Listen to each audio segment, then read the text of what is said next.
doit pas réfléchir comme ça. On doit réfléchir pendant que le peuple me fait confiance. Qu'est-ce que je fais de positif pour marquer mon temps? Et que ça reste indélébile dans l'histoire de la République démocratique. Vous dites si bien que le procès, c'est beaucoup d'incertitudes dissipées. Oui. Est-ce que ce procès contre Joseph Kabila n'a-t-il pas réussi à lever les zones d'ombre qui planaient sur peut-être participation présumée à la FCM 23 écoutez, et consorts? Moi, je ne peux pas vous dire si toute la vérité a été dite ou on a dissipé beaucoup de malentendus. C'est une décision effectivement temporaire. Mais la Cour a tranché au premier et dernier degré. Je comprends. Quand je dis temporaire, quand je dis temporaire, ça veut dire que dans l'histoire de notre pays, l'histoire, elle ne s'arrête pas. Les cours de l'histoire ne s'arrêtent pas. C'est pour ça que je dis temporaire. Ponctuellement, on a pris la décision, la sentence est là, etc. Évoluons dans le temps. C'est ça notre capacité en tant qu'analyste et stratège pour la prospective. Pour dire, aujourd'hui, on a telle situation, qu'est-ce que ça va donner demain et après-demain? Est-ce que ça contribue? J'ai écouté ce matin RFI et nos confrères qui ont fait l'analyse aussi, les Ouest-Africains. Les contextes permettent l'apaisement ou l'enlisement. Voilà. Croyez-vous encore au rapprochement entre Tshisekedi et Kabila? Oui. Est-ce possible? Comment y parvenir? J'y crois lorsque on se pose la question sur la survie de notre nation. J'y crois parce que je connais l'histoire de ce pays et j'y crois parce que je connais les potentiels et les enjeux par rapport à ce pays. Les faucons, les zélateurs, les pêcheurs en eau trouble, les laudateurs, font souvent des analyses court-termistes. C'est-à-dire que quand on oppose les deux personnages, on ne se pose pas les vraies questions par rapport à l'histoire de ce pays et au rôle joué par les uns et les autres. On veut simplifier les choses. Et la simplification, souvent, crée des problèmes. Moi, je crois à cette réconciliation. Et lorsqu'on va se poser les bonnes questions, c'est possible de parler de la posture des négociations. In fine, ils parleront. Chez vous, un cadre moderne et paisible pensé pour votre bien-être. Des appartements spacieux baignés de lumière conçus pour un confort absolu. Un salon convivial, une cuisine moderne et 3 chambres élégantes pour un quotidien serein. 2 salles de bain raffinées pensées pour votre confort et votre bien-être. Sécurité 24 heures sur 24, parking privé, buanderie, internet offert et électricité garantie jour et nuit grâce à notre générateur de secours de 180 kVA. À Joa Place, fini le coupure, place au confort. Chaque détail est pensé pour faire de votre appartement un véritable havre de paix. Joa Place au numéro 7, avenue Kassai, quartier GB Ngaliema, à 3 minutes du boulevard du 30 juin, près de Mino Congo. Contactez-nous au plus 243 816 033 128. N'attendez plus, de Joa Place, votre nouveau chez vous. Dans le cadre de la préservation des acquis comme voulu par les présidents de la République, 2024 pour l'inspection générale de finances sera une année de renforcement de la lutte contre la corruption et les antivaleurs dans la gestion publique. Pour ce faire, ce service de contrôle supérieur a lancé 222 points de contrôle dans l'ensemble du territoire national. Cette énième vague de la patrouille financière s'annonce énorme. Les entités à surveiller sont la DGI, la DGRAD, la DGDA, avec les provinces de Kinshasa, de la Tchopo, du Nord Kivu, du Congo central, du Haut-Katanga et du Lualaba. Aussi dans le lot du contrôle, 12 ministères sont concernés, 44 établissements et entreprises publiques, 7 provinces et 12 entités territoriales décentralisées et enfin la chaîne de la dépense publique. Les contrôles a priori, dit la patrouille financière, restent le mode par excellence du contrôle des finances publiques en RDC.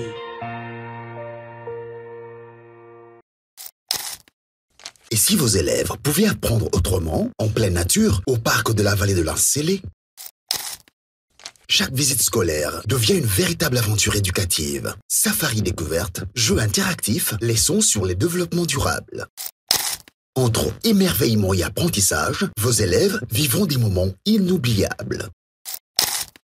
Et ce n'est pas tout. Découvrez l'école verte, un espace unique avec salle de classe, dortoir confortable et petit déjeuner inclus. Ici, vos élèves peuvent dormir, étudier et s'imprégner pleinement de la nature dans un cadre sécurisé et pédagogique. Avec nos forfaits spéciaux école, profitez d'un package complet comprenant l'entrée au parc, le safari découverte, l'accès à la plaine de jeux, un menu buffet et bien plus encore. Et le meilleur, grâce à nos prix forfaitaires avantageux, vous offrez à vos élèves une expérience éducative unique et inoubliable. Le parc de la vallée de l'Incélé. Apprendre en s'amusant, c'est possible. Alors, n'attendez plus. Optez pour un forfait scolaire selon vos besoins et réservez dès aujourd'hui.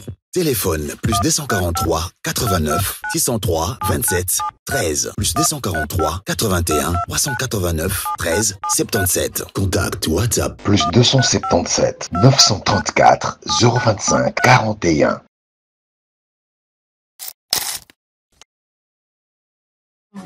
Totikala Setseko Ndenali Puta na wax de Maman Moseka Letoko Maka Légende na 3.5 4.5 to 5.5 $. Signature Yalibela et Tikali.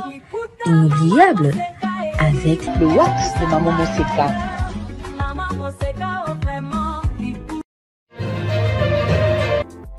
Le parc de la vallée de l'Incélé met également à votre disposition des logements de haut standing avec un confort 5 étoiles.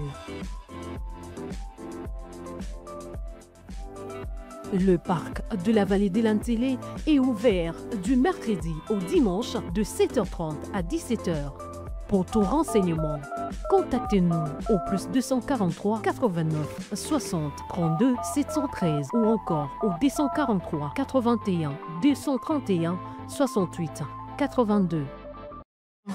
Totikala Setseko Ndenali Puta na wax de Maman Moseka Letoko Maka Légende na 3.5 4.5 to 5.5 $. Signature Yalibela et Tikali. Inoubliable avec le wax de Maman Moseka.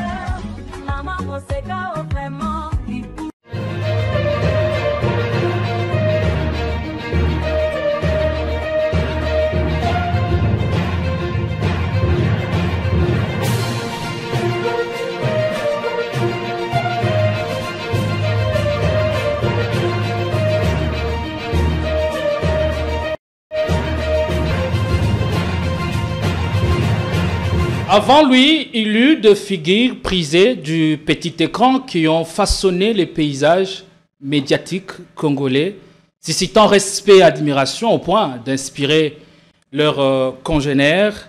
Mais ces modèles est vite tombés dans le décombre de l'histoire jusqu'à ce qu'un homme apparaisse. Et il n'a pas seulement tourné la page, il a déchiré. C'est le thème qui convient le mieux, déchirer les livres des conventions.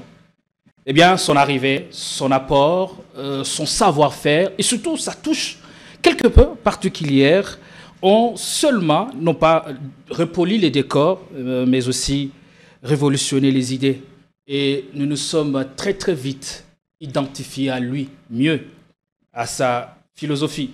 Nous sommes donc très contents, mesdames et messieurs, chers internautes, vous tous qui nous regardez en ce moment, de recevoir une nouvelle fois sur ce plateau l'immense, le légendaire, le maître d'école, Jean-Marie Kassamba. Président, soyez le bienvenu. Merci beaucoup. Félicitations pour l'introduction magistrale. Merci. On apprend tout ça de vous. Merci. La présentation telle que faite tout à l'heure, elle retrace votre personnage. Est-ce bien vous ou il y a encore un autre détail qui manque? Non, je pense très modestement, chacun trouve le mot pour qualifier un peu ce que nous sommes. Ça nous touche particulièrement parce que nous marquons l'autre temps, notre époque, notre pays, notre continent. Et pour anecdote, lorsque j'étais à Paris, je faisais des émissions pour Fréquence Paris Pluriel. Un jour, j'ai reçu Manda Tchebois. Manda Tchebois, de la RTNC. Il y a 20 ans. Plus que ça, d'ailleurs. On termine l'émission. Il était à la RTNC à l'époque, grande vedette de la chanson, star de la chanson. Il me dit, tu es congolais? Enfin, zaïrois à l'époque. Je dis, oui, je suis zaïrois. Il dit, mais c'est une fierté. C'est vers les années 90 91, 12. Il me dit, c'est une fierté pour nous quand on arrive ici à Paris, on est reçu par un compatriote qui fait ce métier avec Maestra. Maestra. Et l'autre journaliste de la TNC aussi, que j'ai reçu 2 ans ou 3 ans plus tard, Chilonda Chamulamba. Je ne sais pas si les gens se rappellent encore de lui. Excellent présentateur de JT, des grands débats. Il m'a fait le même compliment. Et donc, nous sommes là pour à la fois montrer les chemins, mais aussi recadrer. Je disais tout à l'heure qu'il y a toute une génération qui a fini par s'identifier à vous.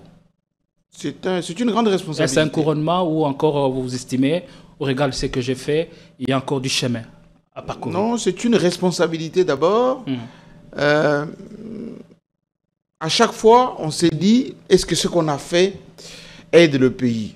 Je le présume. Quand je suis sur ce plateau, je vois les marques, je vois votre présentation, l'introduction. C'est l'école GMK. Oui, j'ai dit, on n'a pas monté d'écran pour rien. Et c'est une très bonne chose. Et c'est une réponse à ceux qui nous combattent. Parfois, ils nous combattent peut-être pour ce travail-là que nous faisons. Ils nous combattent parfois par haine, par jalousie. Mais moi, je pense que l'émulation devait être pour eux les chemins à suivre. L'émulation. C'est très important, l'émulation. Vous avez permis à ce que la presse ne soit pas atrophiée. Aujourd'hui, vous ne vous êtes pas simplement contacté de tourner la page, mais de déchirer les livres de convention. Comment avez-vous fait pour y arriver? C'est d'abord une discipline personnelle. C'est surtout l'exigence dans le travail. Moi, je pense que je dis souvent à mes collaborateurs, parmi les bons, il faut être le meilleur. Les meilleurs. Le meilleur veut dire, il faut se remettre en cause sans cesse. Pendant que nous sommes en train de faire cette émission, je suis en train de retaper, reconfigurer les studios Télé 50. Donc d'ici 15 jours, 1 mois, ce que les gens vont voir, c'est complètement autre chose. Mais c'est qu'ils voyaient déjà, ils disaient que c'était bien. Le goût de l'excellence. Oui, ne vous a jamais quitté? Non, ça ne me quittera jamais. Et je pense que c'est hérité de mes parents. Moi, j'avais un père qui était tout le temps en chemise blanche. Et ma mère, lorsque on lui servait de l'eau, elle prenait le verre et puis elle regardait comme ça, elle tournait comme ça. Et dès qu'elle voit une petite tache, elle prend un mouchoir chez des gens. Alors moi, ça me gênait beaucoup parce que j'arrivais, je dis, maman, laisse, on est chez des gens. Je dis, non, non, non, je ne peux pas voir comme ça. Comme si c'est la femme là. Et je lui ai toujours posé la question, la femme là, c'est qui? Il dit, non, un homme doit être propre. Je dis à mes propres enfants, ce matin, quand tu te réveilles, tu fais ton lit, salle de bain, tu dois avoir des habits bien repassés et tu dois sortir conventionnel en te posant la question, quand je vais partir, je vais rencontrer qui et quelle image on va garder de moi. C'est ce que je dis à mes étudiants. Aller à l'ISIPA, aller à l'ENA, aller même le militaire. Enfin, je leur donne ces codes. Quand ils ont cours avec M. Jean-Marie Kassamba, à Révérend Kim, ils vont vous dire, le prof veut qu'on soit aux normes. Être aux normes, c'est ça la vie. Faire de la télévision, broadcast, comme disent les Américains, aux normes. Les normes, c'est l'exigence. C'est à la fois vouloir donner le meilleur de vous-même, tout en restant bien dans votre domaine. Moi, je fais ce travail pas par contrainte. Sans tricher. Je suis formé, dans un premier temps, banquier. J'ai fait 10 ans à la Société Générale. J'ai travaillé dans l'industrie, chez Schlumberger Industries. Et ensuite, j'ai commencé à pratiquer le métier de ma passion, la communication, il y a une 30aine d'années maintenant. Sans contrainte. Moi, je ne me force pas, je force pas. Vous avez commencé où exactement? Peut-être une question générique. Où est né Jean-Marie Kassamba? Où a-t-il grandi précisément? Parce que je retiens de vous une anecdote. Vous étiez passionné de la radio depuis tout jeune. Et un ami à vous, vous avez parlé pour un test d'embauche quelque part. Vous y êtes allé. Malheureusement, le DG, vous avez suivi à ce moment-là. Peut-être c'était peut-être votre malheur ou encore votre bonheur. Et il a demandé à ce que vous soyez redescendu de l'antenne. Ça vous a choqué. Malgré ça, vous n'avez pas baissé les bras. Vous avez continué. Vous êtes revenu quelques mois ou années plus tard et le directeur vous a encore suivi. Il était émerveillé par la prestation étincelante que vous avez donnée ce jour-là. Quels conseils pourriez-vous donner à la jeunesse, à ceux qui sortent fraîchement de l'université? Tout à l'heure, avant l'émission, vous m'avez admonesté. Oui. Je le prends avec beaucoup de C'est ma manière d'être. Qui aime bien, châtie bien. Je suis comme ça. Écoutez, l'anecdote que vous venez de donner, c'est Jean-Claude Courant. Okay. Un métier sénégalais antillais qui dirigeait Radio Tabala, fréquence Paris Pluriel, 106.3. La première radio libérée par François Mitterrand en 1981. Lorsque un compatriote à nous, qui était présentateur de JT, Jean-Pierre Loubaya, exactement, et moi j'étais étudiant dans ma chambre d'étudiant à Rony-sous-Bois, un autre Congolais qui est là à Kinshasa en ce moment. Les gens qui veulent toujours avoir mon itinéraire, ils peuvent lui poser la question. Il s'appelle Jules Kidinda. Eh bien, c'est Jules Kidinda qui faisait l'animation le matin, enfin, à cette radio. Moi, j'étais dans ma chambre, je lisais, je faisais la révision de mes notes, etc. etc. Et j'écoutais la radio. Il pleuvait, il neigeait ces jours-là. J'écoutais une voix, un Congolais qui fait de l'animation, etc. Jules Kidinda. À l'époque, je faisais Bac+2, c'est-à-dire ce que vous appelez ici les graduats, action commerciale, dans le 15e arrondissement à Paris, dans une grande école de commerce. Donc, je suis allé proposer à cette école-là une étude de marché pour nous qui faisions l'action commerciale. Et c'est là où j'ai ma passion de la radio, de parler, que j'avais eu depuis 5, 6 ans, 7 ans en Boujuma et à la Voix du Zaïre à l'époque. Eh bien, j'ai dit, mais et si je parlais à cette radio? Moi, j'étais que commercial formé. Je suis venu 1 ou 2 fois comme invité, mais mon ami, mon frère, Jean-Pierre Loubaya, me demanda, vous avez raconté toute l'histoire, de venir le remplacer un week-end. Moi, j'ai demandé à faire l'étude de marché, etc. Il m'a fait un peu la radio. Il m'a dit, non, viens, le week-end, tu vas parler. Je vous ai dit que le jour où je suis venu, je parlais. Jean-Claude Courant, qui était dans une belle voiture Mercedes, je me rappelle encore, des couleurs blanches, dans Paris, et revenu en trombe à la radio. Les studios étaient au premier étage. Sa femme s'appelait Liliane, enfin sa femme, son assistante. Elle m'a dit, qui a l'antenne? Faites-moi venir ces messieurs. Il était dans tous les états. Dans tous ces états. J'arrive à son bureau, mais il m'a admonesté d'une violence sans précédent. Mais pourquoi vous gâtez mon antenne, messieurs? Vous n'avez pas une voix qui passe à la radio. Sortez d'ici.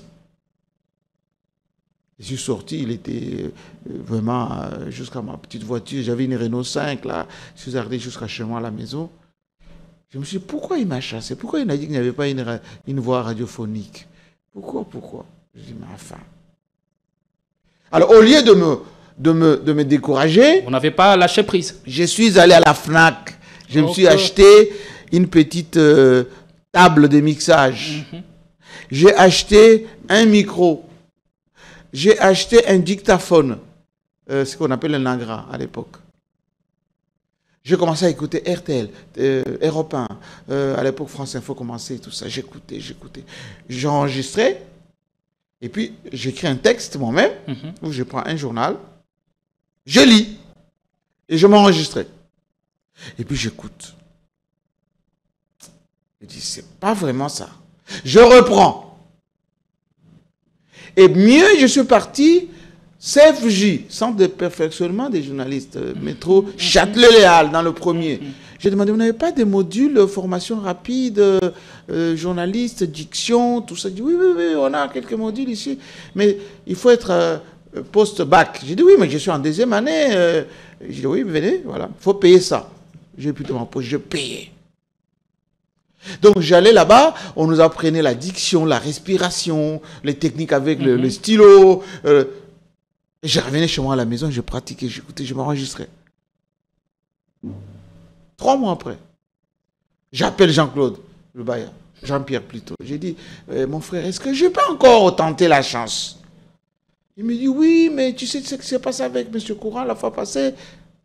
Bon, viens quand même. Je suis venu, c'était un vendredi. Il me dit, écoute, je ne me sens pas bien, demain je vais être au repos. Est-ce que tu peux venir pour me remplacer? Je dis, mais je vais essayer. Je suis rentré chez moi. J'ai répété toute la soirée de vendredi. J'écoutais telle radio, j'écoutais ici, je me lisais les textes, etc. Vous aviez bien voulu mettre chance de vos côtés. Et effectivement, je préparais une journée classique, d'un journal classique. Et je suis arrivé, au lieu d'arriver 16h, 17h, 15h, j'étais là-bas. Les textes, tout ça. À l'époque, les correspondants des médias qu'on copiait, RFI, BBC, tout ça, qui étaient en Afrique, on copiait sur des radios, et puis on montait sur les lagras. J'ai fait tout ça. Les journaux, c'était pour 19h. On arrive à 18h45, je suis en studio. Tout était calé de l'autre côté. On met les génériques. Sommaire. Les gens qui disent, mais j'aime quand on ne présente pas les infos et tout ça. J'ai fait les sommaires. Je commence à développer les journaux. Tac, tac, tac. Éléments, journal. Jean-Claude Courant était quelque part. Et c'était une radio suivie. C'était la seule. La seule radio de la communauté afro-caribéenne à Paris, c'était Radio Tabala. C'est François Mitterrand qui avait libéralisé les ondes en 1981 lorsqu'il était devenu président de la République. Et il avait donné cette fréquence 106.3 aux communautés étrangères. Les Antillais, les Africains, la seule Radio Tabala. Il y avait en face Média Tropical, mais ça c'était plus pour les Antillais. Et donc, Jean-Claude Courant, là où il était, mais émerveillé. Il prend le téléphone, il appelle la régie. Il dit, mais qu'est-ce qui se passe à l'antenne? C'est qui est là? Il dit, non, mais c'est quelqu'un. J'arrive. Les temps qu'il arrive. Celui-là même que vous avez chassé il y a quelques mois. Le journal était fini. Dès que j'ai fini le journal, le réalisateur me dit, hey, j'aime il faut descendre chez le patron. On t'attend là-bas. Je descends, j'ouvre la porte. Quelles sont les idées qui vous étiez passées par la tête, en 2 ou 3 secondes? Non, c'est-à-dire que quand on m'a dit on vous dit que le patron vous... Non, il ne m'avait pas dit qu'il avait aimé, il n'avait pas dit... Moi, je pensais qu'il allait cette fois-ci me torturer davantage. Je me suis dit, encore lui.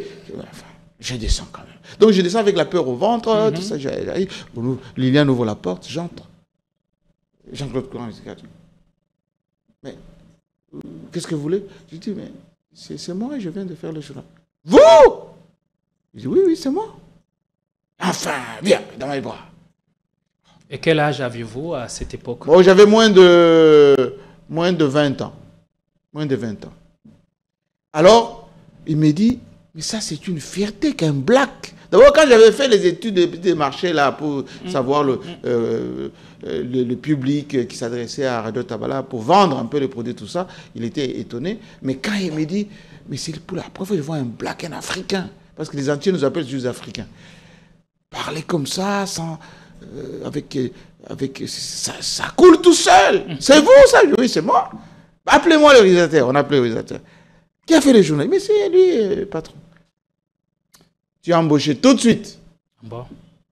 C'est comme ça que je suis rentré à Radio Tabala.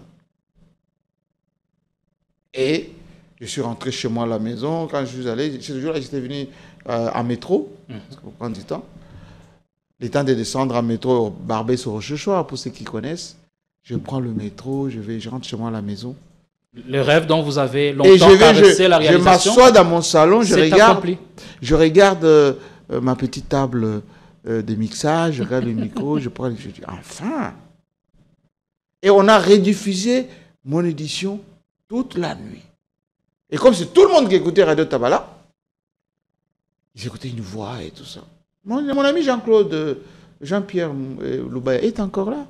Gilles Guidine est ici à Kinshasa. Il travaille avec Pius Mouabilou, il est là. Et une fois que je suis entré à Tabala, nous étions le seul à promouvoir tous les artistes que vous voyez là. Y compris Mama Tchalamouana. Les Kofi Olomide Tchala, c'est hier. Enfin, Tchala d'avant, Tchala d'aujourd'hui, qui vient de mourir et tout ça. Mais qui n'est pas passé entre mes mains ici? Qui? Des Pépé Kalé, de Roulous Mabélé, de Kanda Bongoman, de Mbili Abel, de Tchalamouana, pour ne citer que les Congolais. De Papa Wemba, mon ami et mon grand frère, Taboulé Rochereau. Et le choix de la chronique musicale, c'est expliqué par quoi? En fait, moi, je n'étais pas chroniqueur, j'étais journaliste artistique. Il y a une nuance? Culturelle. Quelle est la différence? Mais la différence est simple. Si vous êtes journaliste culturel, vous traitez de toute la culture. Qu'est-ce que ça veut dire? Je reçois les écrivains, les plasticiens, les artistes musiciens. Je faisais ça sauf le sport. Tout le reste, je traite. En plus de cela, je faisais la politique, bien évidemment. C'est lui qui a donné la première interview aux partisans de Mobutu et de Tshisekedi. Jean-Claude Vouemba est encore là. André Mouniga est mort malheureusement. Mais Kabasele Chimanga est là, Crispa. Les gens comme Abdoulaye Wade qui étaient là-bas, les Laurent Gbagbo, voilà, je peux vous en citer, les Alpha Condé, tout ça. C'est nous. Alors quand je suis ici à Kinshasa, d'autres personnes disent « Ah mais ça le journalisme, wapi, ça le journaliste, t'es. » Venez dans Paris et puis cherchez qui organise les conférences de presse à la maison de la radio, qui fait avec mon ami Claudie Siard les nouvelles du milieu. Ça, c'est les années 80, 90, l'an 2000, qui a organisé méga concerts en Guinée équatoriale, qui n'était même pas comme la Guinée d'aujourd'hui, avec 60 groupes, 10 avions affrétés avec mon ami Jean-Pierre Sarr. Aujourd'hui, vous êtes humblement fier de toutes ces réalisations. C'est mon petit parcours. Moi, c'est que j'ai... Quel est le travail dont un journaliste peut se dire fier? C'est que moi, je demande aux gens, c'est ne serait-ce que de respecter le parcours des gens. Tout ce que je suis en train de vous dire, je peux vous en parler dans le domaine politique, dans le domaine intellectuel, dans l'enseignement, dans l'événementiel. Voilà. Modestement, nous avons fait tout ceci pour notre pays, notre continent, parce que là-bas, on faisait pour la cause afro-caribéenne, pour les Noirs, pour les Antillais, voilà. Aujourd'hui, je l'ai fait pour la République démocratique. Et la nation vous doit... Et je veux qu'il y ait un minimum de respect. Un minimum de respect.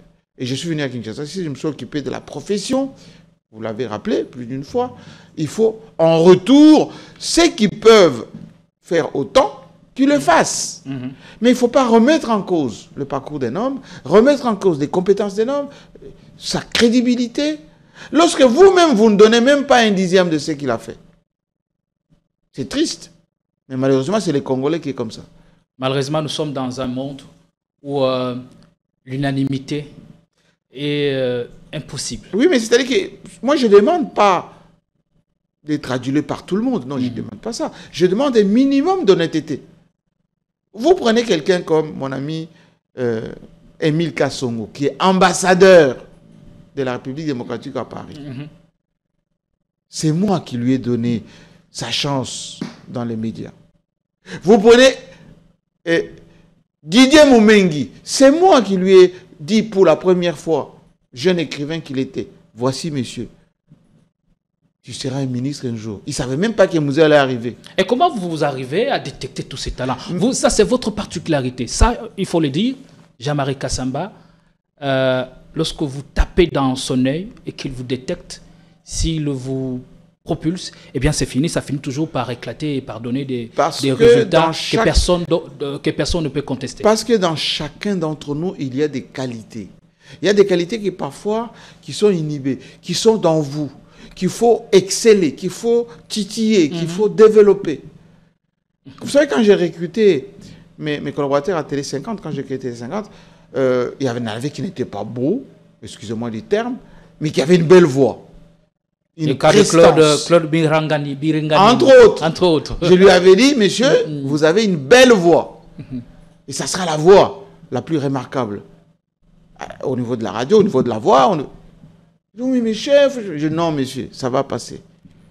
Et il est devenu Floride Zantoto, j'avais dit la même chose. Je peux vous en citer les femmes. Voilà. Miramboma. Oui, Jolie Dioka, qui avait la frousse. Le chef, je peux. Non, madame, d'ailleurs, c'est vous qui allez présenter le premier jour. Non, mais chef, non, vous allez le faire. Voici. Le dernier exemple, c'est maman Kemisha Céleste Mukuna. Avec Kemisha. J'ai touché seulement l'événement qu'elle a fait en Mbujimaï, mondial. L'université de Mbujimaï. Je viens de faire un petit extrait. Bon, Dieu nous a donné un tout petit peu certaines facultés qu'on essaie d'exploiter. Et tout ce que j'ai toujours dit aux gens, découvrez l'animal qui sommeille en vous. L'animal dans le sens envie d'aller plus loin, envie de donner, d'éclore. Les gens ne veulent pas éclore. Ils se gênent. Ils ont des chaînes. Comme ça. Chacun en nous a une énergie. Oui, c'est-à-dire que Dieu a doté chacun d'entre nous des potentiels qu'il faut éclore, développer. Il faut tout simplement se poser les bonnes questions.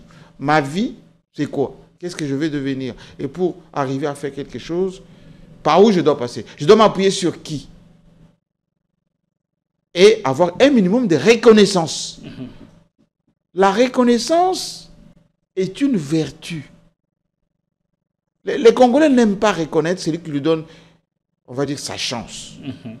Moi, je suis allé à Radio Tabala, Jean-Pierre Loubaya m'a demandé de le remplacer.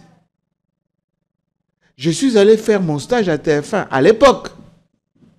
J'étais un petit étudiant nègre, noir, excusez-moi des termes, dans Paris. Madame Keffer, qui était assistante à l'époque des partis Fort d'Arvor, m'a donné ma chance.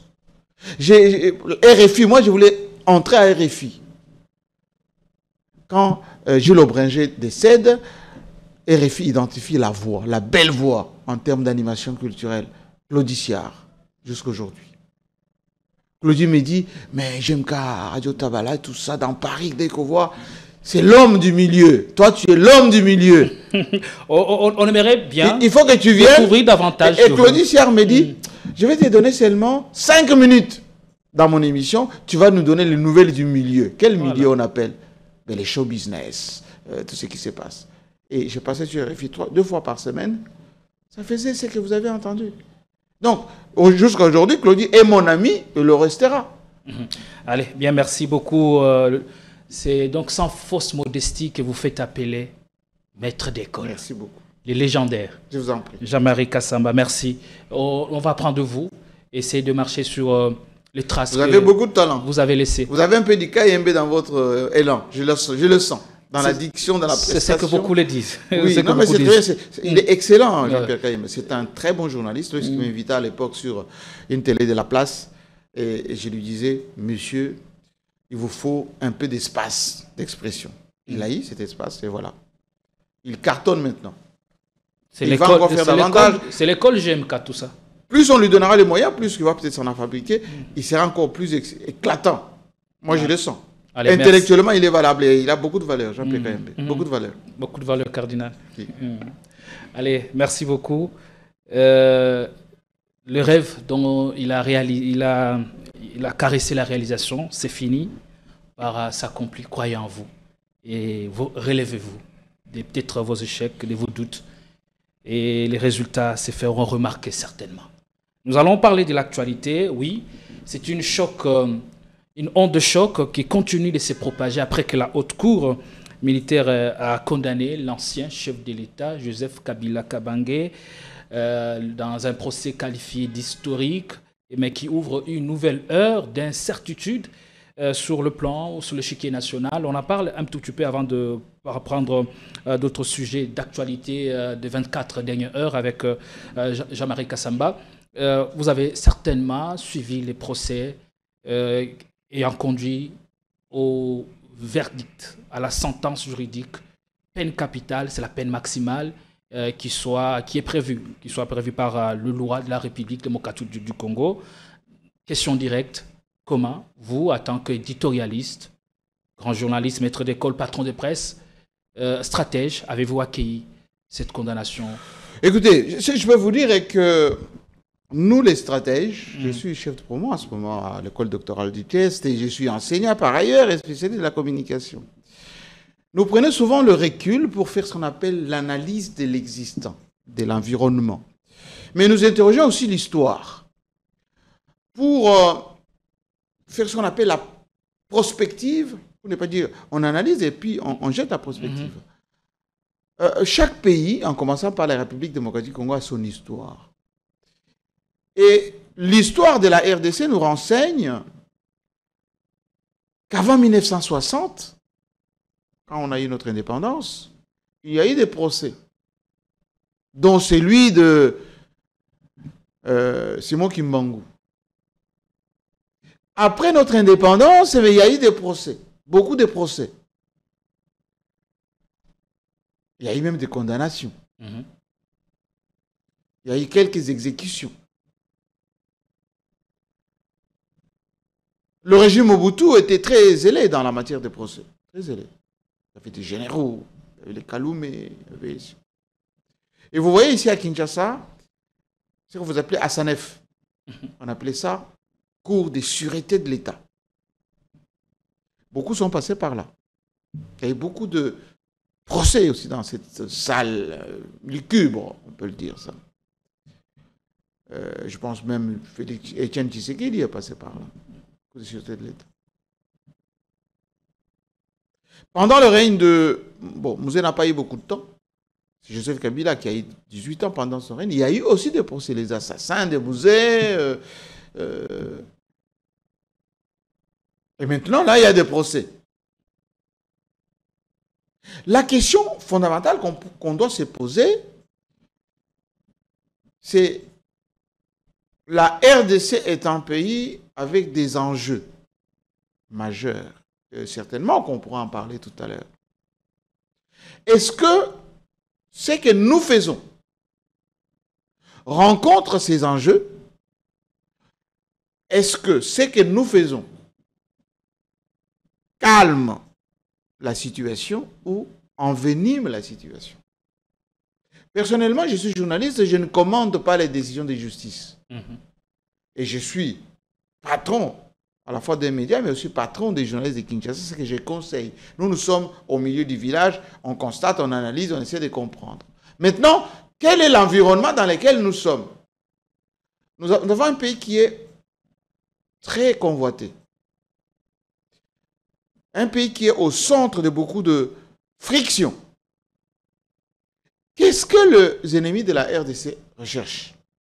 Eh bien, la déstabilisation de l'intérieur. Le chef de l'État l'avait dit, pertinemment d'ailleurs, que nous ne devons pas être distraits. Parce que ce que cherchent les autres, c'est de venir nous distraire, et pendant qu'on est distrait, ils nous pillent, ils nous exploitent. Ils écument des richesses. Oui, mais ils prennent et partent avec.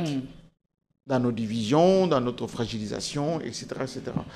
Nous travaillons sur les enjeux de réconciliation, les enjeux de retrouvailles, parce que le Congo est un pays de compromis. Ces enjeux auxquels vous faites allusion doivent pour autant occulter la vérité? Non, il y a beaucoup de vérité. Si vous voulez que j'ouvre une petite parenthèse dans ce procès, en général, un procès, c'est un prévenu. Un prévenu qui est poursuivi pour une certaine identité. On a entendu tout et son contraire. Ça a même gêné plus d'une personne. D'ailleurs, si la forme pose problème, les fonds risquent d'être un tout petit peu aléatoire. Ensuite, un procès, c'est aussi des preuves. Et cette fois-là, quand il y a un procès, on brandit les preuves. Les preuves ont été données, on s'est appuyé sur les déclarations de témoins absents et d'autres décédés, même si ces déclarations-là ne peuvent pas servir de base déterminante et unique pour une condamnation. Vous savez, la condamnation, c'est la résultante de beaucoup d'incertitudes dissipées. Si les incertitudes demeurent, c'est qu'il y a une espèce de débat autour de la décision finale. Mais il ne m'appartient pas d'apprécier si c'est bon, c'est pas bon. L'histoire seule restera le juge ultime. Et moi, je pense que ce ne sont que des épisodes in fine. On va atterrir sur ce qu'on a pu voir avec Ngozi Karlibondo. Vous savez qu'il a été condamné à mort, Ngozi Karlibondo. Vous savez que Mungulu Diak a été condamné à mort. Vous savez que le monsieur du Palou, Kizenga, a été condamné aussi à mort. Tous, ils ont terminé Premier ministre de la République démocratique du Congo. Et donc, parfois, nos épiphénomènes ne peuvent pas enlever ce qu'on appelle la base de notre République, c'est-à-dire pas la compromission, les compromis nationaux, les compromis entre 450 ethnies. Et si vous scrutez très bien, il y a dans le chef des Congolais aujourd'hui beaucoup de doutes sur notre identité, notre vivre ensemble, l'avenir de notre pays. Nous n'avons jamais réussi à construire véritablement un État-nation. C'est ça la problématique de ce pays. C'est-à-dire qu'à chaque étape, on pense qu'on peut régenter. Lumumba, par exemple, à son temps, il pensait que le Congo, c'était son affaire. Mais quand Lumumba parlait au roi de Belge, quand Lumumba parlait même à la classe politique, il déniait même à Kasavubu l'impérium. Tchombe.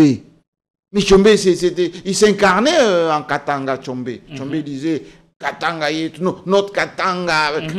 Donc il parlait du Katanga, Tchombe, comme si en dehors de Tchombe, les Katanga n'allaient pas exister. Sans penser Kunkwaku Mwanza, sans penser les 13 parlementaires, Etienne Tshisekedi lorsqu'il parle de mon peuple, etc. Mouzé.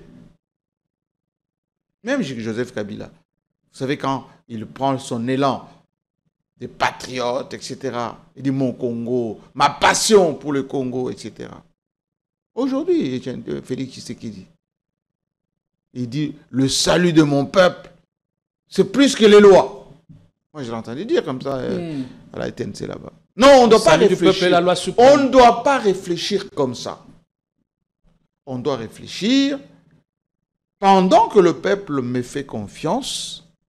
Qu'est-ce que je fais de positif pour marquer mon temps et que ça reste indélébile dans l'histoire de la République démocratique. Vous dites si bien que le procès, c'est beaucoup d'incertitudes dissipées. Oui. Est-ce que ce procès contre Joseph Kabila n'a-t-il pas réussi à lever les zones d'ombre qui planaient sur peut-être participation présumée à la CM23 et consorts? Moi, je ne peux pas vous dire si toute la vérité a été dite ou on a dissipé beaucoup de malentendus. C'est une décision effectivement temporaire. Mais la Cour a tranché au premier et dernier degré. Je comprends. Quand je dis temporaire, ça veut dire que dans l'histoire de notre pays, l'histoire, elle ne s'arrête pas. Les cours de l'histoire ne s'arrêtent pas. C'est pour ça que je dis temporaire. Ponctuellement, on a pris la décision, la sentence est là, etc. Évoluons dans le temps. C'est ça notre capacité en tant qu'analyste et stratège pour la prospective. Pour dire, aujourd'hui, on a telle situation, qu'est-ce que ça va donner demain et après-demain? Est-ce que ça contribue? J'ai écouté ce matin RFI et nos confrères qui ont fait l'analyse aussi, les Ouest-Africains. Les contextes permettent l'apaisement ou l'enlisement. Voilà. Quand vous êtes analyste, froidement, vous faites ce type d'analyse. Journaliste égal fait traitement des faits et avant les diffuser. Et d'après Jean-Marie Kassamba, cette condamnation nous éloignerait-elle du chemin vers la paix? Enfin, peut-être à votre fort intérieur, vous vous dites c'est une erreur stratégique de condamner Kabila au moment où il y a des discussions qui en ce moment à Doha avec la coalition FC-M23 qu'on dit, la coalition FC-M23, dont Kabila serait le maître à penser. Bon, je pense qu'il faut qu'on se pose des questions mathématiques, n'est-ce pas? Si vous dites, par exemple, là, c'est une réflexion cartésienne, cette maison appartient à M. Kayembe. D'accord? Et vous venez vous entrer dans un compartiment de la maison, c'est-à-dire, par exemple, au salon. Vous dites, je me sens bien dans cette maison. Mais 2 minutes après, le propriétaire de la maison vient fermer la clôture. Vous allez sortir comment de la maison? Est-ce que ça n'aurait pas été bien d'être en bon terme avec les propriétaires de la maison avant de venir vous asseoir dans le salon? Donc, on ne peut pas régler la moitié des problèmes sans tenir compte de l'ensemble des problèmes. Parce que ce que disent les Américains, ce que les Qataris, ce que l'Union africaine, c'est Congolais, parlez entre vous, en particulier, signer des accords de paix. Le président de la République, dans son discours, j'ai entendu dire lui-même qu'on a signé un accord avec l'AFC M23 pour cessation, etc., etc., etc. Si par déduction, on sous-entend que le patron de l'AFC M23, etc., serait celui qu'on a condamné, alors, auquel cas, il aurait fallu signer avec le patron. Mais moi, je ne suis pas là-bas. J'essaie de réfléchir basiquement. Vous me posez la question, la fin justifie les moyens. Est-ce que les moyens qu'on utilise, c'est pour arriver à la fin? Allez, on verra à quoi cela va ressembler dans le tout prochain jour. Oui, les ciels congolais. Mais privilégions d'abord, moi je pense que c'est peut-être une décision tactique qui puisse entrer dans la dynamique des négociations. Why not? C'est de bonnes guerres, hein, que chacun avance ses pions, de sorte que c'est comme la notion des prisonniers, par exemple. Il faut en avoir au maximum. Lorsqu'il y aura maintenant des négociations, chacun dit, bon, tu as autant donnez-moi mes prisonniers, moi je vous donne les vôtres, etc., etc. Ça peut être une posture. Ça peut être une posture de négociation. Mais intrinsèquement, il faut qu'on se pose la question, in fine. Mais dans tout ça, il y a aussi la bataille de l'opinion, la guerre ou encore l'opposition, l'affrontement des idées et des valeurs. Quand, par exemple, on présente Kabila comme le maître à penser de la coalition FC23 au sein de l'opinion, eh bien, c'est un homme en passe d'être vomi. Et ça risque de rester comme une tache d'huile sur sa chemise. Je vais vous faire une réflexion. Quand je vous dis le Congo, c'est un pays de compromis, ça nous renvoie à l'histoire de ce pays. Tshombe était à la tête de la sécession katangaise. Il y a eu des morts. Hein? Kalonji, de chez moi, un oncle à moi, de Katende, a été à la tête de l'État autonome du Sud Kasaï. La jeunesse Kalonji a massacré des gens. Il demandait à Jonas Munkamba, on va vous dire, quand Lumumba peut-être envoyé les troupes du gouvernement central, on a massacré des gens à Bonzola, chez nous, etc. Mon père était secrétaire à l'époque. La jeunesse Kalonji. L'histoire récente. Mais Jean-Pierre Bemba, chef de guerre. Rouberoy, chef de guerre. Les Roger Lumbala, les Boussania Mouissi, etc. Tous ces beaux mondes se sont retrouvés ici à Kinshasa. Qui vice-président, qui ministre, qui ceci? Vous qui parlez de l'opinion. En ce moment, allez dans l'Ituri, allez dans le Katanga, et ici dans le Bandundu. L'opinion reste partagée. L'opinion veut dire... L'opinion, qu'est-ce que ça veut dire en communication? C'est une somme de gens qui reçoivent quelque chose, qui perçoivent quelque chose, etc., par rapport à un sujet donné. Mais l'opinion aussi se pose des questions sur la faisabilité des choses. Qui a fait quoi, comment et où, pour quel résultat? Donc, ne soyez pas dans la facilité d'expression littérale. La facilité, ça veut dire, si je vous dis vous êtes en costume noir, vous dites non, vous êtes un croque-mort. Ça, c'est facile. Mais si je vous dis vous êtes habillé, costume noir, cravate noire, chemise blanche, c'est le chic des hommes qui s'habillent bien, assortis, donc ce qu'on appelle harmonisation des couleurs. Vous voyez? Donc, c'est le verre à moitié plein, à moitié vide. Maintenant qu'il est condamné, comment on fait pour appliquer la peine de mort contre Kabila? Ah ben ça, c'est la... Il faut être pratique maintenant dans la réalisation. Une condamnation est une chose. Matata Mpogno est condamné aussi. Je peux vous en citer. Il a pris les larges. Oui, il y a beaucoup de condamnations. La condamnation, après il y aura des discussions, après il y aura les débats, après il y aura laissons l'histoire faire s'écrire avec les acteurs. Et Dieu sait que les acteurs évoluent suivant les temps. Nous sommes observateurs très avertis. C'est pour ça qu'on ne se mouille pas suffisamment d'un côté ou de l'autre, mais on explique tout simplement que la République a besoin de la paix. Et la paix, ça s'est construit avec des acteurs de premier plan.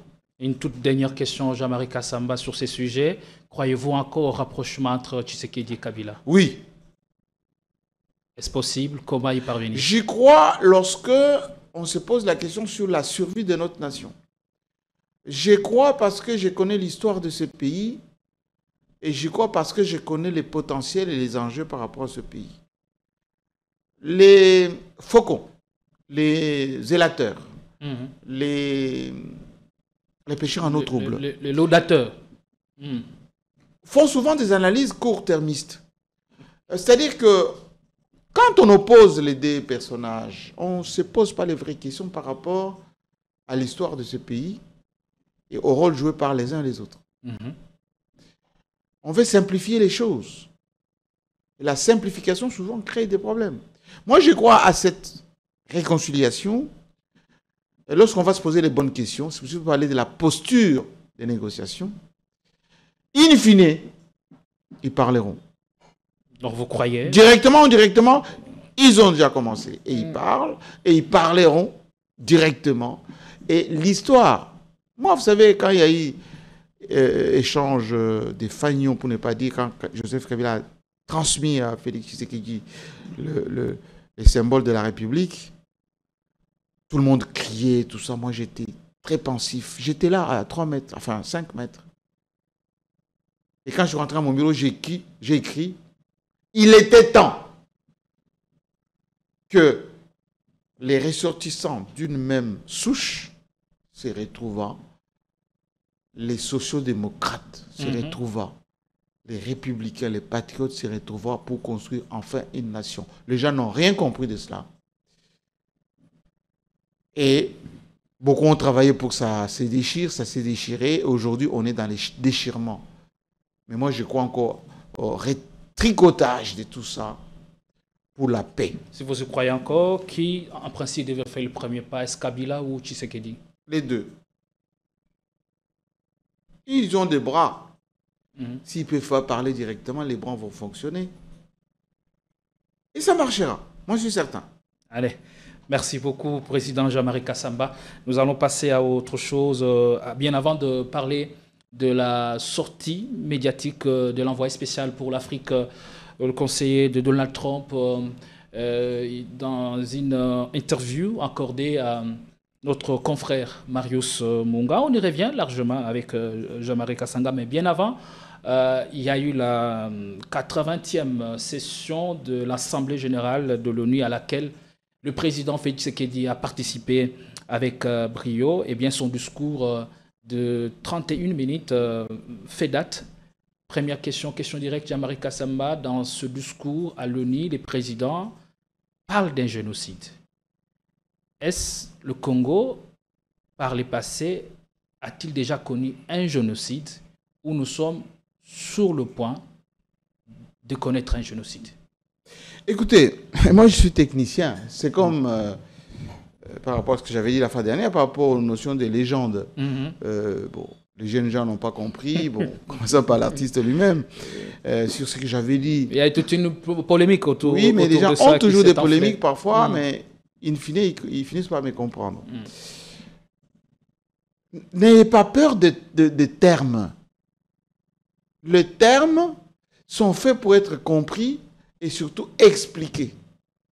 C'est quoi un génocide? Un génocide n'est pas le nombre de morts. Un génocide ne veut pas dire vous êtes en guerre et il y a des victimes. C'est pas ça un génocide. Un génocide veut dire qu'il y a quelqu'un ou un groupe de gens qui pensent qu'en face d'eux, il y a une ethnie, un groupe de gens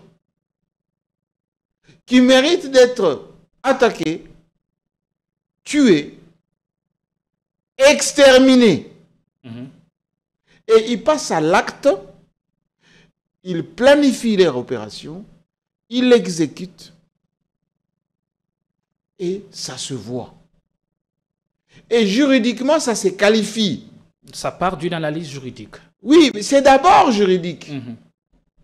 C'est d'abord juridique. Est-ce que la République démocratique du Congo, par son Assemblée nationale, ses institutions, s'est déjà pensé sur les aspects juridiques du génocide?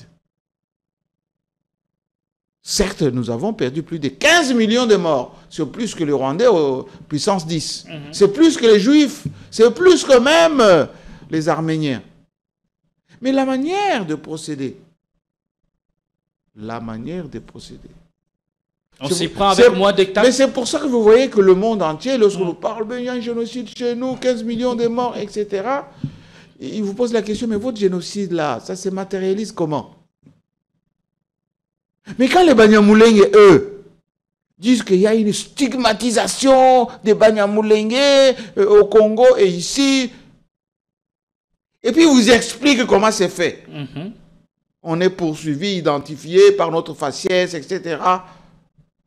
Et les gens ont tendance à écouter les Banyamulenge que les 15 millions que nous avons accumulés.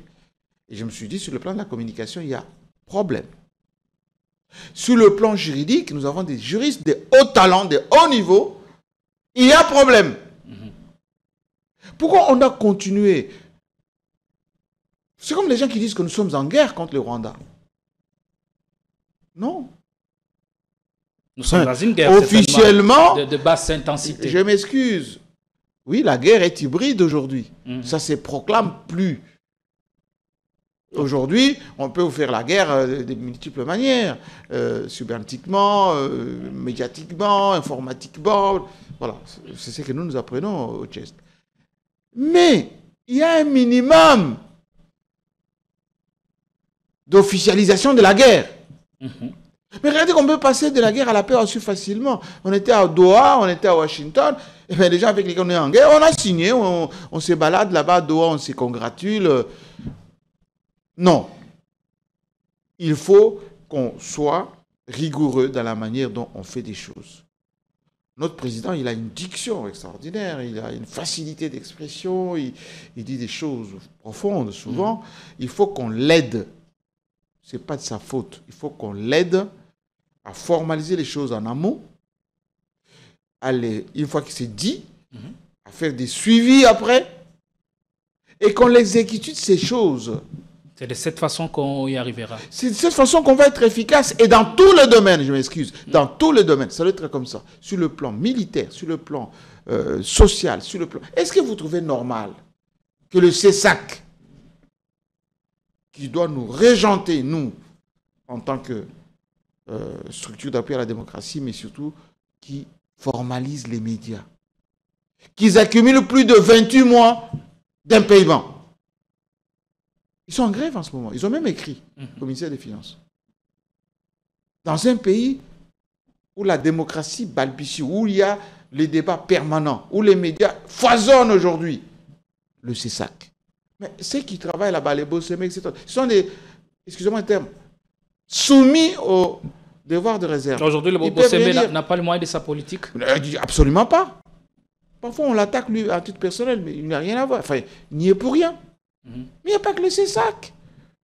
Mais sa volonté dans la manière de réguler le contenu. Mais il va réguler comment? Quand même à saluer. J'ai dit, il va réguler. On voit comment il se bat comme un diable dans le bénitier pour parvenir à cet objectif. Il se bat sans moyens. Comment voulez-vous qu'il fasse le monitoring d'un pays continent comme le nôtre, avec autant de médias, sans équipement adéquat, sans des équipes qui déploient, sans des rapports au quotidien? Mais vous le demandez, excusez-moi les termes, le sexe des anges? Non. La République, ça se gère avec, de la planification, de la logistique installée, du contrôle, ce qu'on appelle les suivis, et de la sanction. Au-delà de ça, rien ne fonctionne. Allez, génocide. Donc, on en parle encore pendant quelques minutes. Non, l'intention, à partir du moment où l'intention n'a pas été décelée, quelle est l'intention spécifique aujourd'hui qui atteste qu'il y a un génocide qui sévit ou un génocide que le Congo a connu? Ce génocide, il est commis par qui? Ce sont des questions qui restent sans réponse. Citez-moi l'auteur. Est-ce que c'est les Rwandais seuls qui nous fait la guerre? Non. Pas du tout. Non. Mais vous avez les vrais auteurs du génocide, ce sont les multinationales. Vous avez tous les pays qui nous environnent. Vous voyez aussi l'Angola nous fait les génocidaires aussi par rapport à nous. Parce que le pétrole qui est sur le plateau continental, il est siphonné par les Angolais.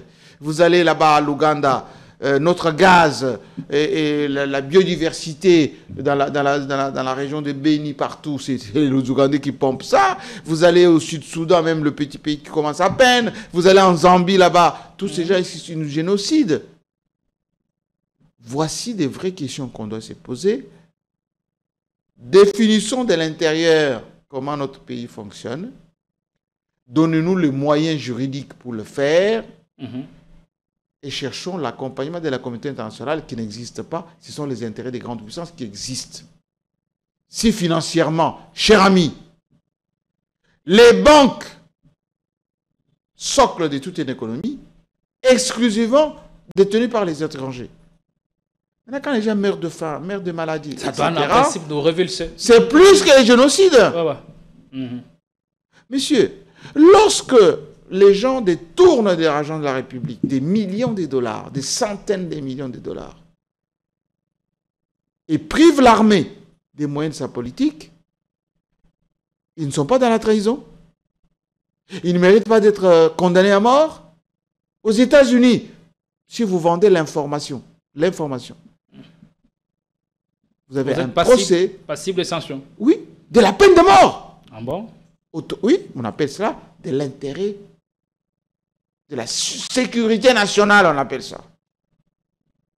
Mais il y a des gens chez nous ici qui pompent l'argent de la République, qui vont mettre à Doha, qui vont mettre à Dubaï, à Monaco, au détriment des projets. Moi, je sors de chez moi en Bujumaï. Les paradis fiscaux que Jean-Marc Kabound avait... Les 145 territoires. Les 145 territoires. Aujourd'hui, taux de réalisation moins de 30%. Est-ce qu'on a condamné quelqu'un à mort? On connaît qui pilote. Voilà les vraies questions qu'on doit se poser.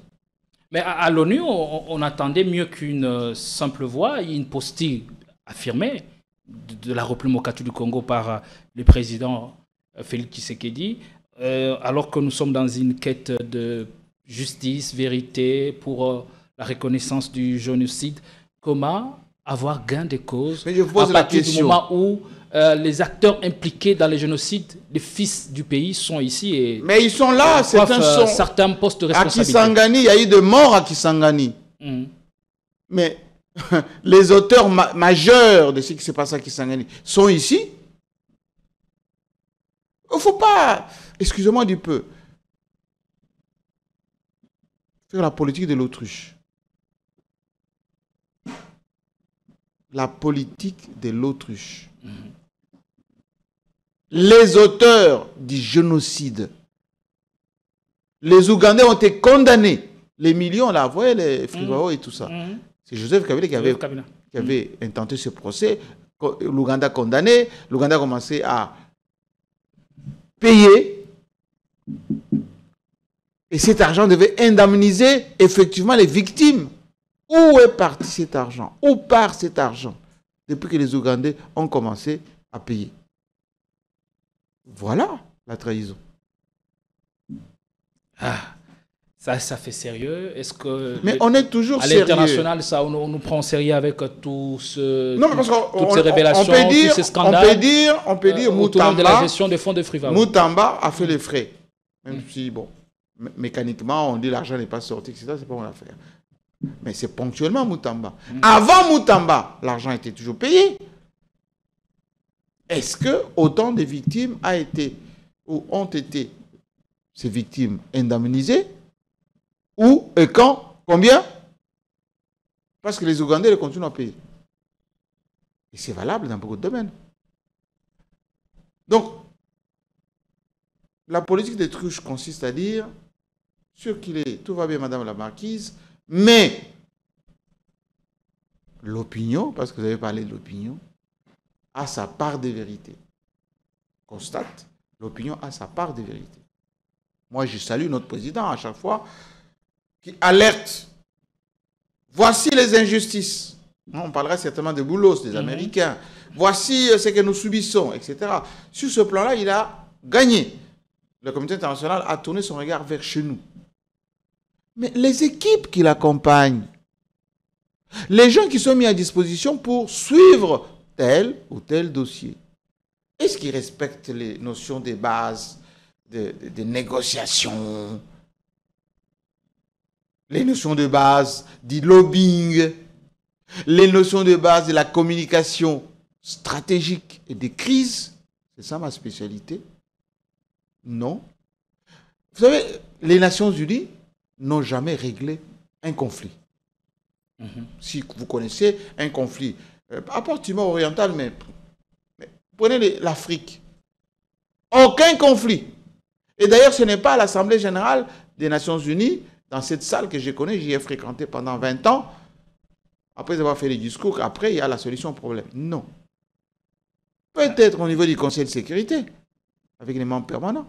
Là, la France nous aide beaucoup, d'autres pays, etc. Peut-être au niveau de notre mission permanente là-bas, qui doit faire du travail au quotidien. Mais les grandes puissances, aujourd'hui, sont divisées. Vous avez des blocs. Nous sommes avec les Américains, sans qu'ils se mouillent. Ils ne se mouillent jamais, d'ailleurs, ils jouent l'ambiguïté. Nous sommes économiquement avec les Chinois, mais qui sont dans le non-interventionnisme.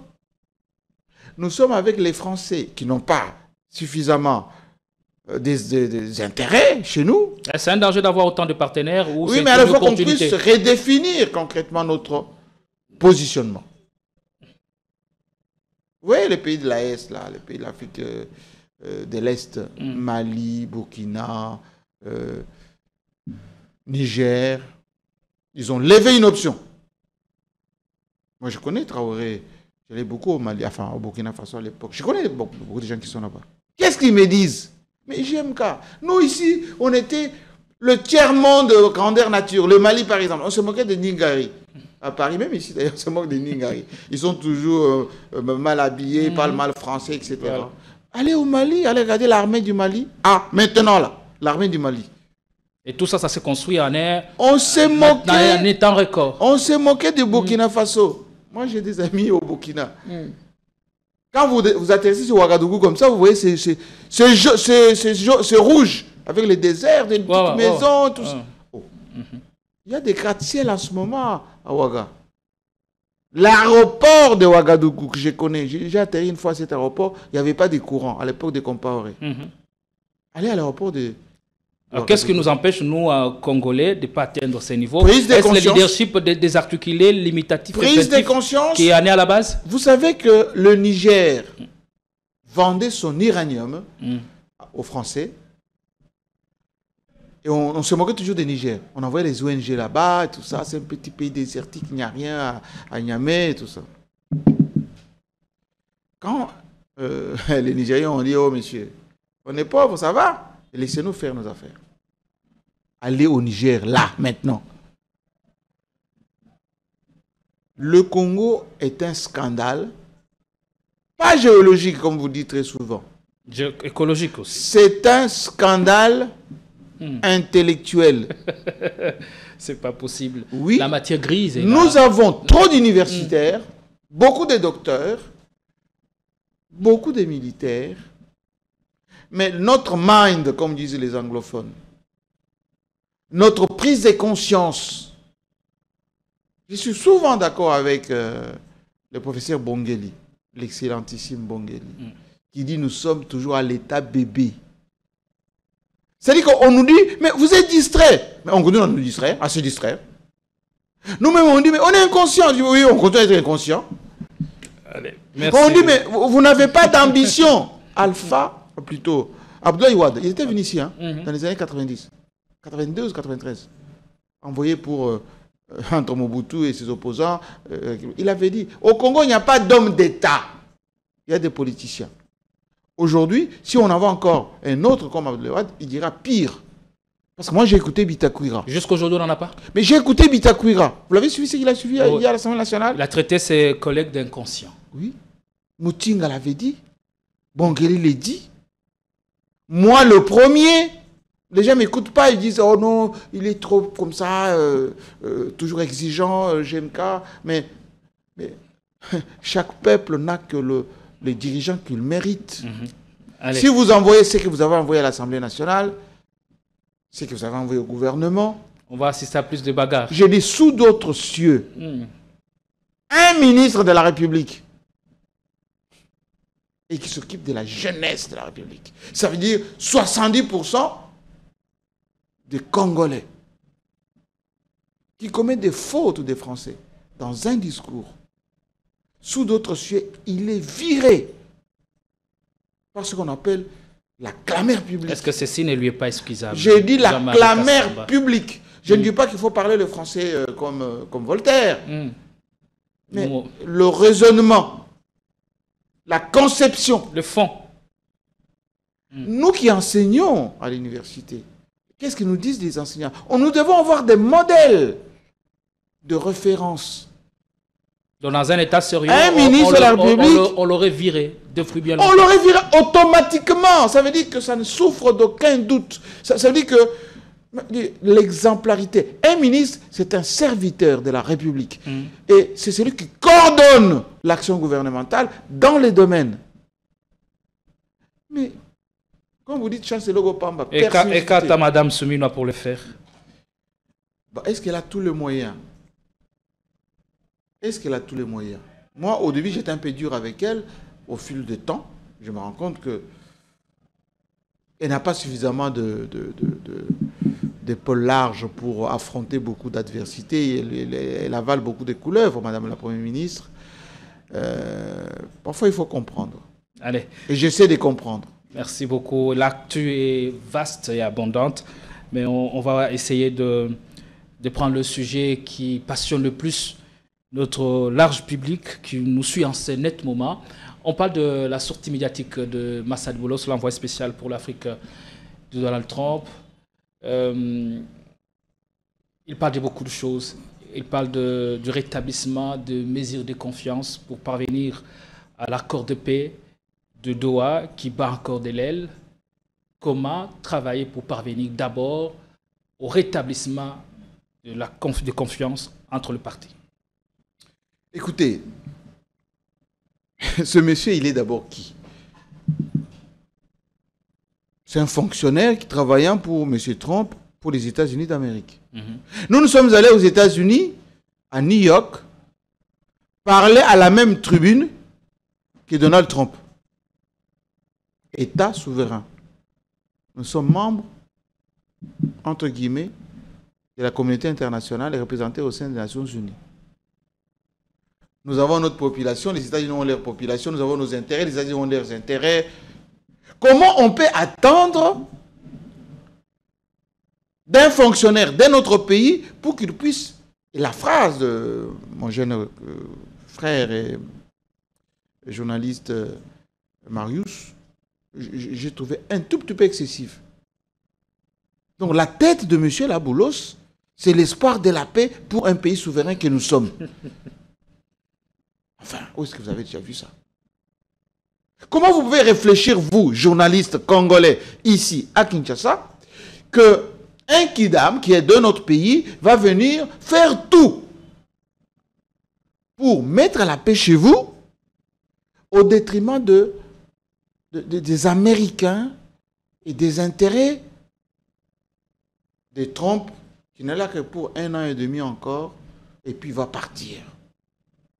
Est-ce que ça ne retrace pas la ligne même du discours du président de la République à l'ONU, que moi j'estime c'est un discours qui était entre irresponsabilité et naïveté? Non, autrement dit, ce que je voulais dire le plus simplement possible, c'est que soit on est souverain, soit on est protectorat. Soit on est souverain, soit on veut avoir un grand frère qui vous caresse ou qui vous protège, etc. On n'a pas besoin de ça. Le monde a changé complètement. Le monde, et nous, les stratèges, nous réfléchissons en termes d'intérêt. Le général de Gaulle le disait avec pertinence, le pays n'a pas d'amis, ils n'ont que des intérêts. Autrement dit, la communauté internationale n'existe pas. Ce qui existe, ce sont les intérêts de pays et des nations et des puissances.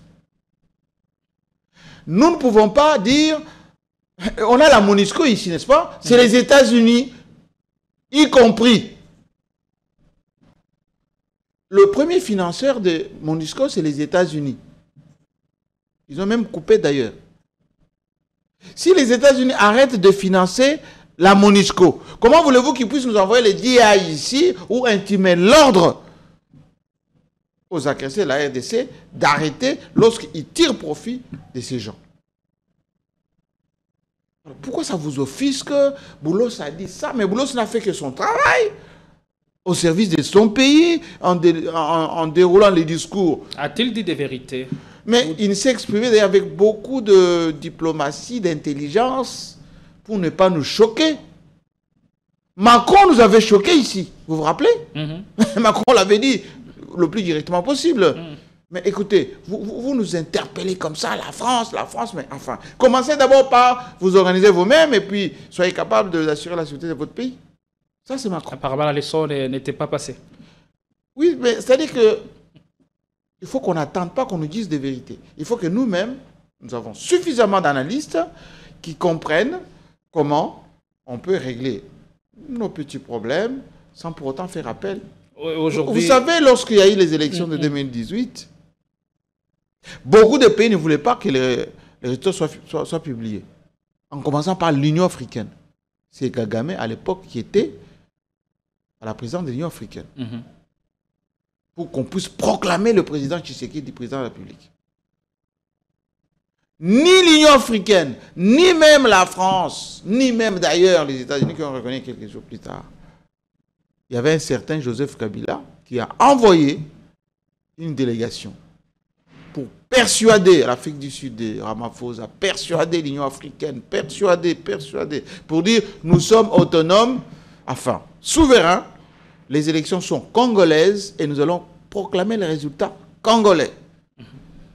Et ça a été fait. Et donc, moi je pense que les déclarations de Boulos ne choquent pas. Moi, ça ne me choque pas du tout. Je trouve que c'est tout ce qu'il y a de plus banal possible.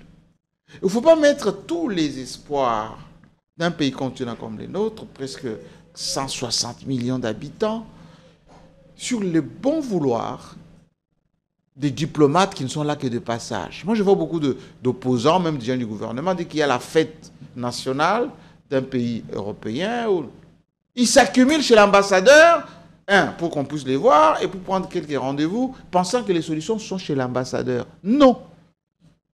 L'ambassadeur de ce pays-là, il n'est là que pour faire le relais de son pays, les intérêts de son pays, et puis faire rapport sur ce que vous êtes, ce que vous faites dans votre pays, par rapport aux intérêts de son pays. Nous avons beaucoup d'éminences grises ici. Nous avons des gens qui ont des compétences, une ouverture au monde. Mais pourquoi quand il y a des dossiers sensibles comme l'analyse de ce qui se passe aux États-Unis, on envoie dans les délégations des bras cassés? Il y a eu des bras cassés dans la délégation? Je ne sais pas. C'est l'analyse. Moi, j'ai écouté quelques internautes qui disaient ça.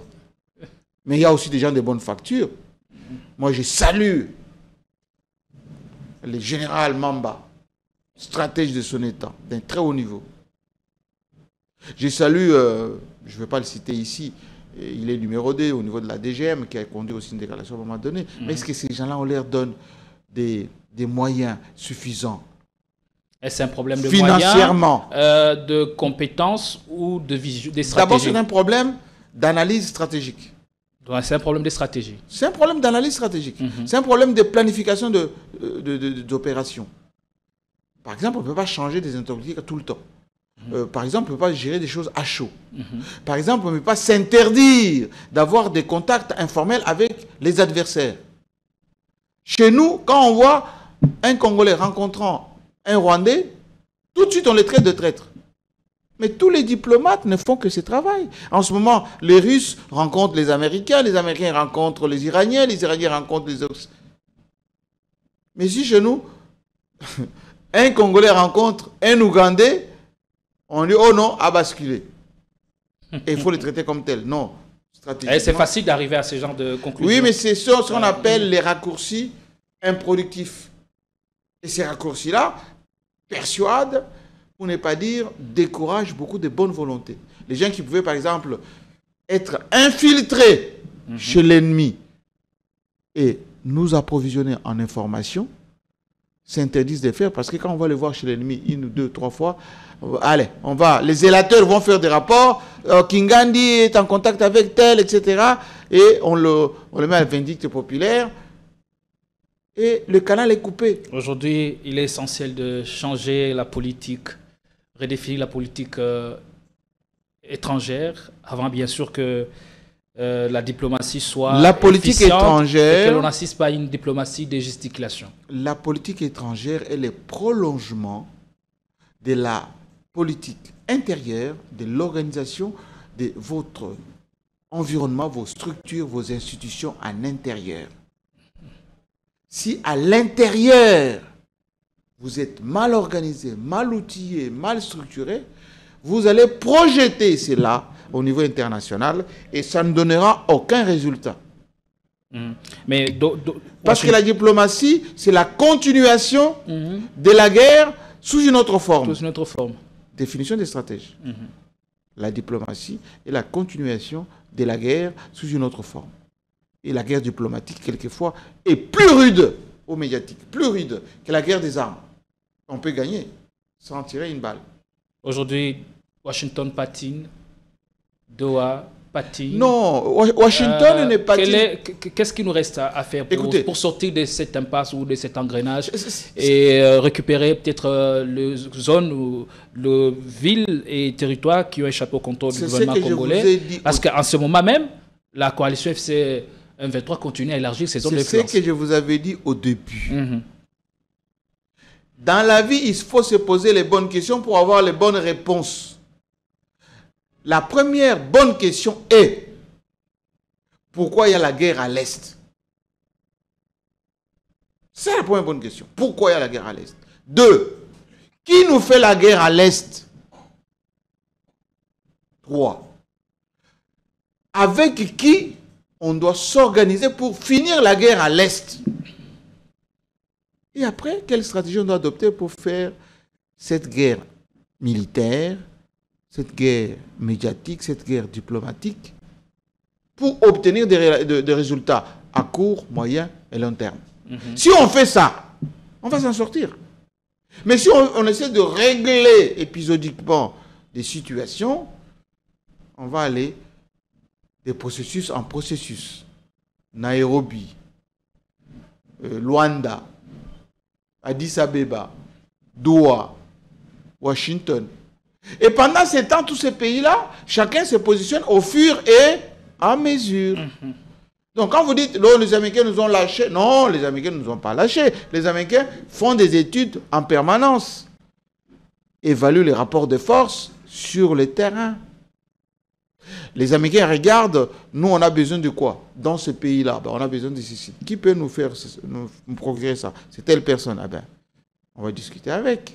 Est-ce que vous savez que les Américains sont en discussion en ce moment? Et avec les Iraniens, et avec les Hamas.